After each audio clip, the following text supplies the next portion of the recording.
It was just hours before President Trump was scheduled to leave the NATO summit in Turkey that the decision was made to secretly sneak him onto a different plane, concealing him in a catering truck.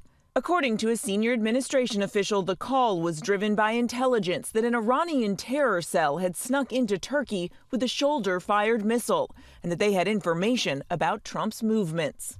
Were you worried about a shoulder-fired missile?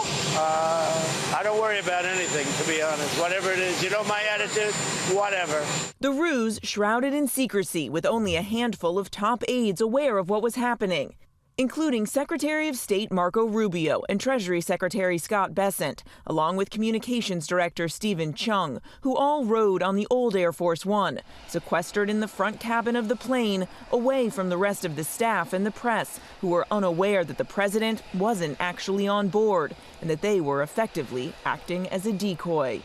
The plane carrying Trump was escorted by F-35 fighter jets, standard protocol for Air Force One. So too was the old Air Force One, something highly unusual for a plane not carrying the president. Trump dismissing concerns about the threat posed to those who remained aboard the plane he was supposed to be on. Actually, the plane that I flew on was at greater risk.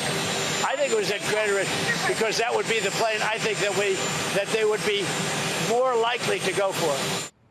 Now, the president has said he was just doing what the military and Secret Service told him to do. Ask what Trump thought of all this subterfuge. A top aide says he loved it. Whit. All right, remarkable new details there. And Mary, there's also a shakeup at the White House. Press Secretary Caroline Leavitt is stepping down.